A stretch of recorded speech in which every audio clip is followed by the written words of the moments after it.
बिस्मिल्लाहिर्रहमानिर्रहीम। स्पीकर साहब, बड़ी मेहरबानी आपकी। तकरीर से पहले मैं एक छोटी सी बात आपकी ज़ात से करना चाहूँगा, अगर आप इजाज़त जी जी। जब भी आपको देखता हूँ यहाँ, चाहे टीवी पे चाहे कभी असेंबली में, तो फ्लैशबैक होता है 20-22 साल का। तो बड़ा फ़ख्र होता है कि हमारे साथ जो लोगों ने इतना लंबा सफ़र किया वो आज इतने अच्छे मुकाम पे पहुँचे हैं। शुक्रिया जी। स्पीकर साहब, कई दिन से तकरीरें हो रही हैं। मैं असेंबली में कोशिश करता हूं कि सबको ज़्यादा चांस मिले बोलने का, तो थोड़ी दरख्वास्त है, मेरे कुछ पॉइंट्स हैं। मैं 3 हिस्सों में मेरी तकरीर है। एक जो मुल्क के हालात हैं और जो बजट उसके, थोड़ी मैं अपनी वजारत के बारे में भी हाउस को ब्रीफ करना चाहूँगा, और उसके बाद जो सियासी हालात हैं थोड़ा सा, और कराची के और ख़ास तौर पे जो हैं, मैं उसके ऊपर बात करना चाहूँगा। स्पीकर साहब, मैं अपनी तकरीर का इफ्तिताह करना चाहूँगा सूरह मुनाफिकून की एक आयत से, जिसका अगर आप इजाज़त दें मैं तर्जुमा पढ़ दूँ। ए ईमान वालों, तुम्हारा माल और ना ही तुम्हारी औलाद तुम्हें कोई ऐसी चीज़ तुम्हें अल्लाह के ज़िक्र से गाफिल ना करे, और जो ऐसा करेगा तो ये वही लोग हैं जो नुकसान में हैं। स्पीकर साहब, ये अनप्रेसिडेंटेड टाइम्स हैं दुनिया में। जो इकोनॉमिक हालात दुनिया के हैं, चाहे वो मुल्क कितना भी ताकतवर हो, इकोनॉमिकली, पॉलिटिकली, स्ट्रेटेजिकली, जहां भी प्लेस्ड हो, ये जो इकोनॉमिक टाइम्स हैं बिकॉज ऑफ कोविड, ये अनप्रेसिडेंटेड हैं। ग्रेट डिप्रेशन के बाद, या मेरे ख्याल में उससे भी बड़ा डिप्रेशन इस वक्त इकोनॉमिक डिप्रेशन पूरी दुनिया में है। जितनी भी बड़ी हुकूमत हो उसको चैलेंज फेस करना पड़ रहा है।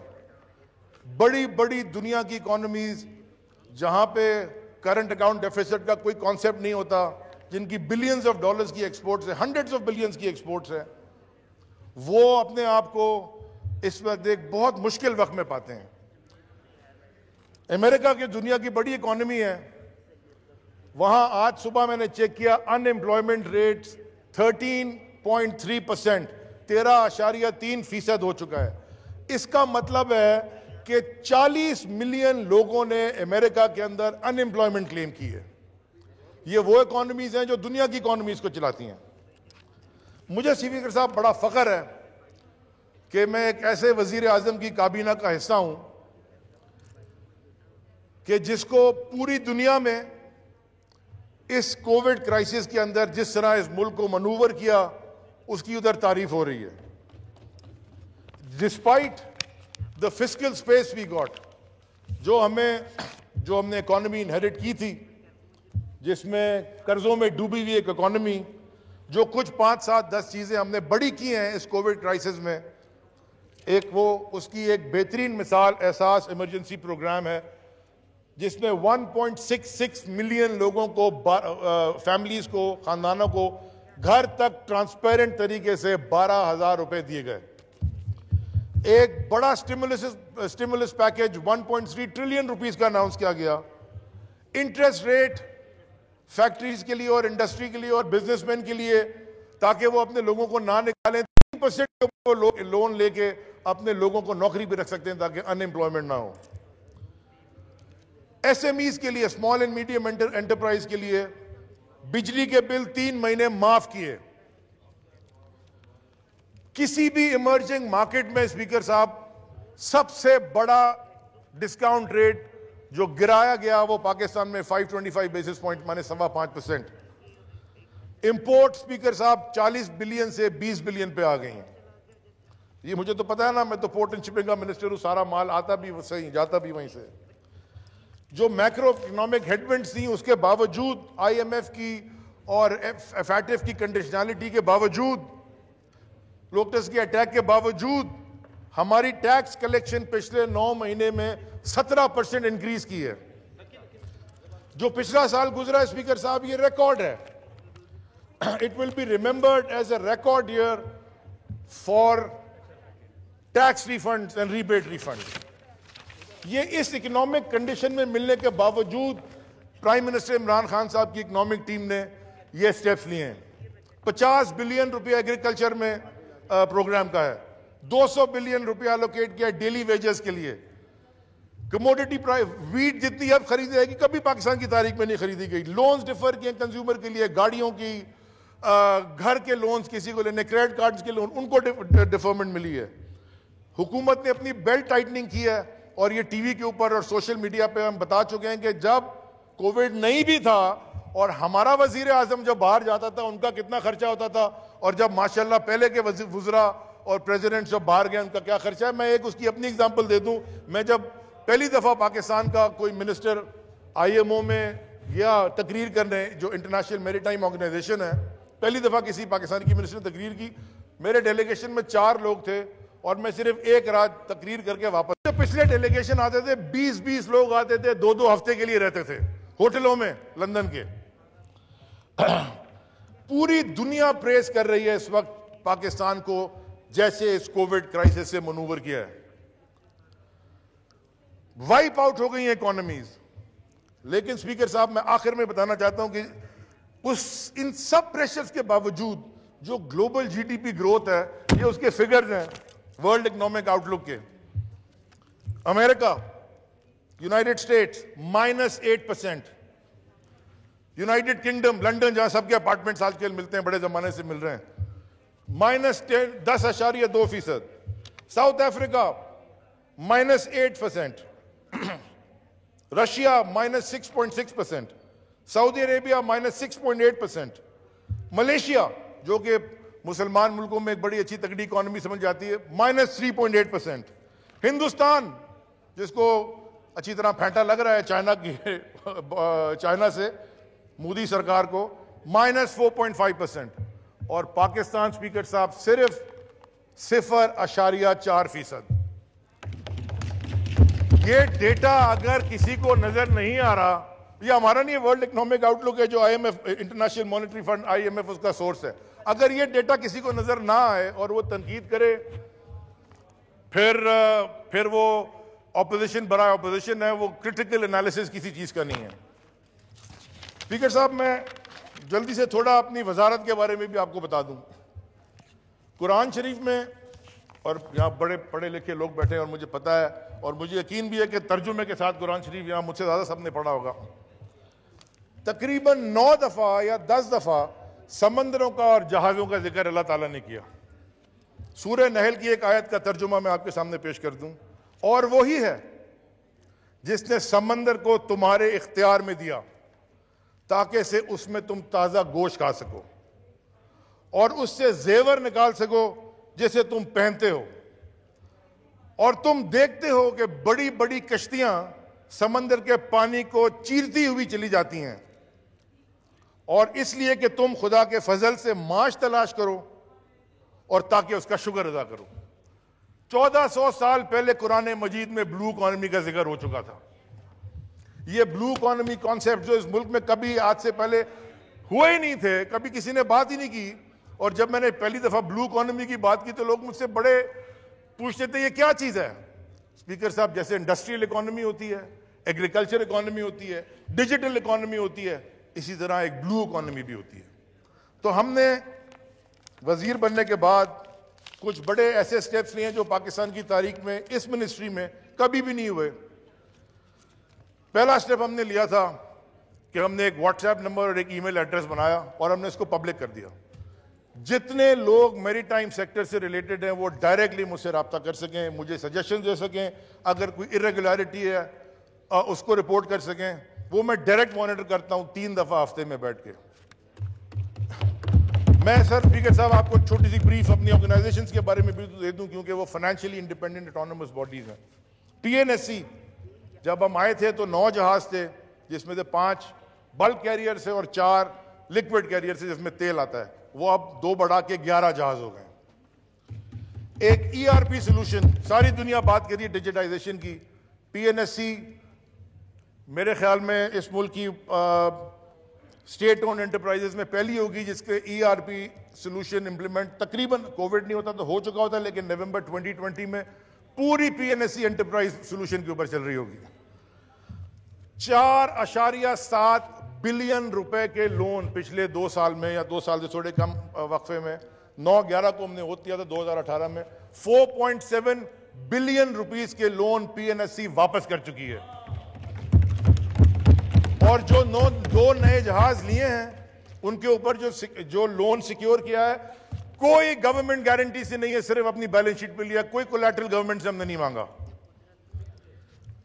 दो बड़ी पुरानी बिल्डिंग्स हमारे पास कराची में है पीएनएससी के अंदर, और जो कराची वाले मेरे दोस्त हैं उनको पता होगा, एक बड़ी फेमस असद उमर साहब को पता होगा, मोहम्मदी हाउस एक आई चुंदरी के रोड पे पूरी पुरानी बिल्डिंग है, और एक रैली हाउस है जो उससे भी पुराना है, उसकी हम पूरी रेस्टोरेशन करके उसकी पास ग्लोरी में उसको लेके जा रहे हैं। केपीटी में एक नई जेटी बनी है जो हमारे माहीगीरों के मसले हैं, क्योंकि एक ही पुरानी जेटी थी, दूसरी जेटी बन गई, इंशाल्लाह उसका इफ्तिताह होने वाला है। बल्क में हमने यहाँ बिडिंग करवा दी है, 11 इंटरनेशनल कंपनीज में बिड में हिस्सा लिया है, और बड़ी बड़ी दुनिया की पोर्ट ऑपरेटिंग कंपनीज भी हैं।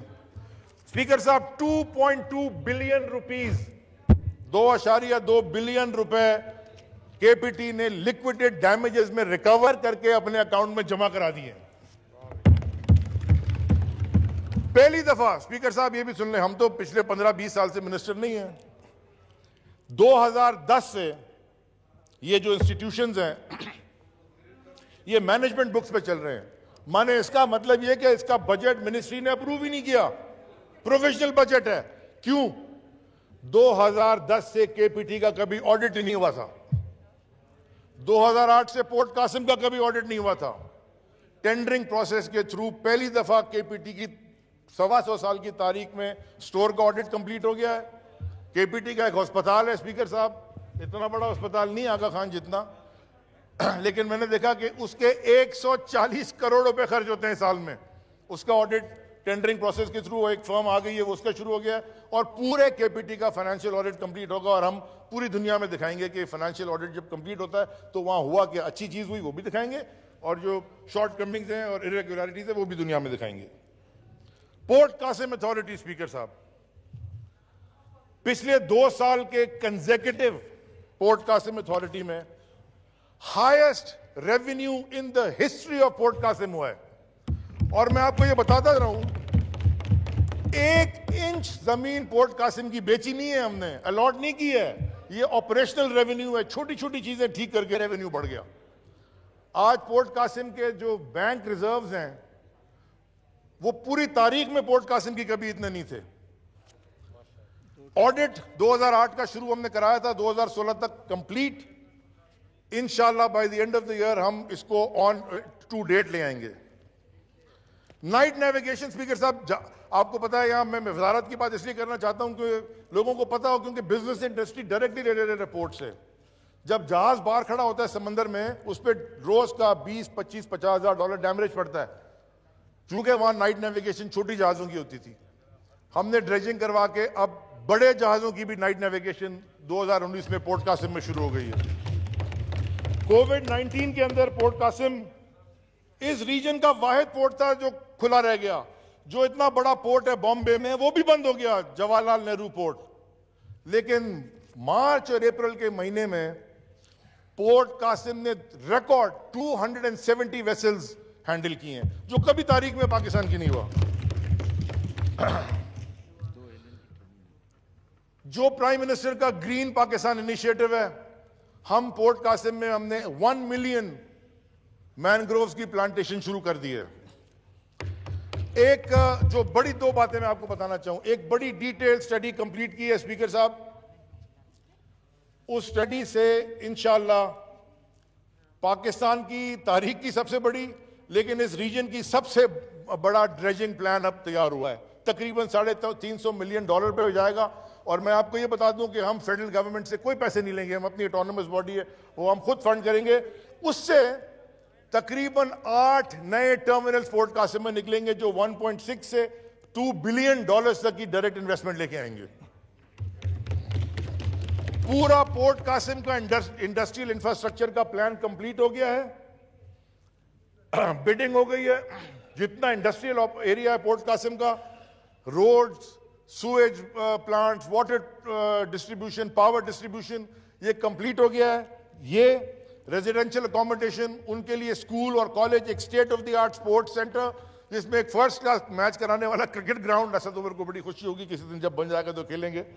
3 बिलियन रुपए का वो प्रोजेक्ट हम अब ईसीसी में अप्रूवल के लिए लेके जा रहे हैं। वो प्रोजेक्ट प्लानिंग कंप्लीट हो गई है। Again no funding from the federal government. Gwadar port और आपके दिल के खास करीब कहते हैं कि सीपेक शुरू मुराद से इससे होता है और खत्म अली जदी पे होता है। मैं कहता हूं सीपेक शुरू अली जदी से होता है और खत्म मुराद से इस पे होता है। एक उधर है रोड और एक इधर है समंदर। स्पीकर साहब, 15 साल से गवादर पोर्ट की एक कंसेशन एग्रीमेंट था जो कि मिनिस्ट्रियों में फाइलें घूम रही थी। वो कंसेशन एग्रीमेंट 1.25 साल 1.5 साल में लगा।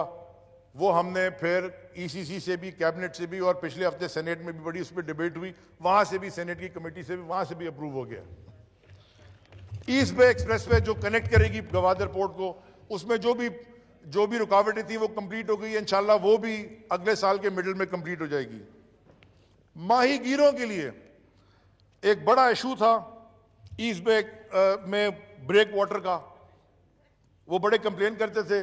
प्राइम मिनिस्टर की हिदायत पे हमने वो भी, एक ही पीएसडीपी का हमारा प्रोजेक्ट है, या छोटे छोटे 2, असद उमर साहब की मेहरबानी है, इंशाल्लाह उस पर भी काम इस साल शुरू हो जाएगा। अफगान ट्रांजिट ट्रेड वहां शुरू हो चुकी है, इसलिए पोर्ट गवादर पोर्ट ऐसा ऐसा ऑपरेशनल हो रहा है। जो दूसरी चीज है स्पीकर साहब, ये भी पाकिस्तान की तारीख में पहली दफा हुआ, कुरंगी फिश हार्बर अथॉरिटी, ये कराची में है। ये जो डीप सी फिशिंग है वो मिनिस्ट्री ऑफ मैरीटाइम के अंदर आती है। जो फिशरीज है वो सूबाई सब्जेक्ट है। फिशरीज पे मैं जितनी कम बात करूं वो कम है। इंशाल्लाह 2-4 दिन में जीआईटीज जब रिलीज हो जाएंगी तो उसमें फिशरीज का बड़ा जिक्र है, खुद पता चल जाएगा सूबाई फिशरीज का। डीप वाटर की जो मैरीटाइम के अंडर आती है, हमने पूरी फंडिंग सिक्योर की। और मैं खास तौर पे असद उमर साहब आपकी तवज्जो चाहूंगा, जापानीज गवर्नमेंट का खास तौर पे शुक्रिया अदा करना चाहता हूं। पूरा कुरंगी फिश हार्बर को रीवैम्प करने की, ड्रेजिंग करने की, उसकी जेटी को ठीक करने की, उसके ऑक्शन हॉल को अपग्रेड करने की, बिजनेस सेंटर बनाने की फंडिंग हमने जापान से सिक्योर कर ली है। और ये लोन नहीं है स्पीकर साहब, लोन नहीं लिया। सर बड़े बड़े नए प्रेसिडेंट सेट हुए हैं, अगर मैं जाऊं तो बड़े लंबे, लेकिन मैं आखिर में जल्दी से पढ़ देता हूं, मुझे पता है और लोगों को भी। एक नई मैनिंग कंपनी हमने सेटअप की है पीएनएससी के अंदर, क्योंकि हमारे आज स्पीकर साहब सी फेयरर्स डे है, इंटरनेशनल सी फेयरर्स डे, जो हमारे सेलर्स होते हैं। ये बड़ा मुश्किल काम है, और खास तौर पे कोविड में कई दिन से वो पोर्ट्स पे दुनिया भर के वो जहाजों में फंसे हुए हैं, क्योंकि उनको ऑफलोड करने की कोई जगह नहीं है, कोई एयरपोर्ट उनके लिए नहीं खुला। ऐसा चीजें खुल रही हैं, तो आज उनके लिए खास, क्योंकि आज सी फेयरर्स डे है, मैंने इसलिए आज तकरीर भी अपनी की ताकि मैं उनका खास जिक्र कर सकूं। उनके लिए हमने एक नई मैनिंग कंपनी की है, क्योंकि पाकिस्तान में 400-450 हर साल नए फ्रेश ग्रेजुएट्स आते हैं और बहुत सारे बाहर हैं। वो नई मैनिंग कंपनी जो पीएनएससी में जिनको नौकरी नहीं मिलेगी, हम उनकी हेल्प करेंगे, फॉरेन वेसल्स के ऊपर चले जाएं। स्पीकर साहब मैं आपको एक बात बताऊं, फिलीपींस, वो हमसे कोई बहुत बड़ा आगे मुल्क तो नहीं है, फिलीपींस की जो फॉरेन रेमिटेंस है, जो लोग बाहर जाते हैं नौकरी करके और फॉरेन एक्सचेंज बेचते हैं, जो सी फेयरर्स की फॉरेन रेमिटेंस है वो 2019 में $6 बिलियन क्रॉस कर गई। हम 50 मिलियन मुश्किल से करते हैं, और हमारे पास इतनी खूबसूरत कोस्टल बेल्ट है और 2 और तीसरा बड़ा पोर्ट बन रहा है। तो ये सी फेयरर्स को जितनी हम ट्रेनिंग करके बाहर नौकरियों पे भेजेंगे, उतनी हमारी फॉरेन रेमिटेंसेस बढ़ेंगी। तो इसके लिए हमने पूरा प्लान बना के नई एक कंपनी खड़ी की है जो इनकी हेल्प करेगी। स्पीकर साहब, जो एक बहुत बड़ा काम हुआ है, और मैं शुक्रगुजार हूं उन सारे मिनिस्टर्स का, कैबिनेट के सारे मेंबर्स का, जिन्होंने इसमें मेरी बड़ी हेल्प की। हम एक नई शिपिंग पॉलिसी हमने इंट्रोड्यूस कराई, जो कि बहुत बैक एंड फोर्थ होने के बाद ईसीसी और कैबिनेट के बाद अप्रूवल हो गई, इस साल बजट में है। अगर पाकिस्तान को मैरीटाइम नेशन में कन्वर्ट करना है और ब्लू इकोनॉमी का फायदा लेना है, तो हमने अपने वेसल्स बढ़ाने पड़ेंगे। लास्ट ईयर हमने $5.5 बिलियन सिर्फ फ्रेट में भरा है, क्योंकि हमारे अपने जहाज नहीं है। तेल तो आना है, सोयाबीन भी आना है जिससे घी बनता है और सुबह पराठे खाते हैं सारे, एडिबल ऑयल भी आना है, कोयला भी आना है जैसे बिजली प्रोड्यूस होती है, हाइड्रोकार्बन्स भी आने हैं, एलएनजी भी आनी है। हम जो नई शिपिंग पॉलिसी लेके आए स्पीकर साहब, 2030 तक, टिल द ईयर 2030, अगर कोई पाकिस्तानी बिजनेसमैन जहाज खरीद के पाकिस्तान में रजिस्टर करता है और पाकिस्तान का फ्लैग कैरी करता है, उसको शिप की इनकम पे no sales tax, no income tax और no custom duty till the year 2030। इससे एम्प्लॉयमेंट भी बढ़ेगी और आपके फॉरेन जो आपके कंपोनेंट एक्सचेंज कंपोनेंट के ऊपर जो प्रेशर है वो भी कम होगा, बशर्ते है कि वो सिर्फ रुपए में चार्ज कर सकते हैं, डॉलर में चार्ज नहीं कर सकते। और वो मुझे कह रहे हैं पराठे कम खाया करो, मैं तो खाई नहीं है, बड़े दिन से खिलाते ही नहीं है। और उनको स्पीकर साहब फर्स्ट बर्थिंग राइट मिलेगा। मैंने आपसे पहले कहा अगर बाहर खड़ा होता है उसमें डैमेज लगता है, पाकिस्तानी फ्लैग वाला आएगा उसको पोर्ट पे पहले जगह मिलेगी। तो हम इंसेंटिवाइज कर रहे हैं कि लोग आके इधर जहाज अपने खरीदें। पहली दफा पाकिस्तान को स्पीकर साहब इन्फोफिश जो कि एक FWO का इदारा है जो कि फिशरीज को डेटा जिसका कंपाइल करता है, उसकी चेयरमैनशिप हमें मिली है। पहली दफा पाकिस्तान की तारीख में IOTC, Indian ocean tuna commission, जो कि अगेन एक IMO की बॉडी है, उसका यहां पे लास्ट ईयर वर्कशॉप हुई। आज 53% ऑफ योर कैच, जो कभी भी नहीं था, 3 से 4% था, 53% ऑफ योर कैच, उसका डेटा IOTC से वेरीफाई होना शुरू हो गया है। इंशाल्लाह by the end of this year हम उसको 80% से ऊपर लेके चले जाएंगे। फिशरीज कमिश्नर भी 11 साल से कोई नहीं था ही नहीं, कुर्सी के ऊपर खाली, लेकिन तनख्वाहें मिल रही थी। फिशरीज कमिश्नर, डेवलपमेंट कमिश्नर हमने 11 साल बाद एक बड़ी पढ़े लिखी PhD खातून को हमने पूरे प्रोसेस के थ्रू अपॉइंट किया, उससे बड़ा फर्क पड़ा है। स्पीकर साहब, LNG के ऊपर जरा बात कर लें। यह भी पाकिस्तान की तारीख में पहली दफा हुआ है और आपने देखा होगा टीवी के ऊपर और सारे मेंबरान, यहां बड़ी डिबेट हुई LNG पे, वो $2.5 लाख पर टर्मिनल दिन के मिल रहे हैं और लोगों को, बहुत सारे लोगों को पता है, बहुत सारों को नहीं पता, बहुत सारे टीवी एंकर्स भी इस पर डिस्कस करते रहे। जब असद उमर साहब फाइनेंस मिनिस्टर थे और ECC को चेयर करते थे, उस वक्त एक फैसला हुआ था कि LNG टर्मिनल्स क्योंकि पोर्ट पे लगते हैं तो पोर्ट्स उसको मॉनिटर करेंगे और बताएंगे कि वो कहां लगे, कोई और मिनिस्ट्री नहीं करेगी। स्पीकर साहब, हमने जो फैसला किया मैं आपको बता दूं और आप कंपैरेटिव एनालिसिस आप सब कर लें।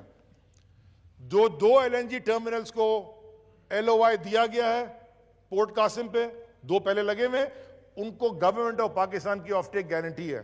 माने 15 साल तक आपने $2.5 लाख डेली भरने हैं रीगैस करने के, जो LNG आती है डेली भरते हैं आप। हमारे 2 LNG टर्मिनल्स इंशाल्लाह लग रहे हैं जिसकी तकरीबन FDI $600 मिलियन तक होगी। एक मित्सुबिशी की कंपनी है सब्सिडरी, एक एक्सॉन और कतर पेट्रोलियम के साथ कंपनी है, 2 को LOI दिया है।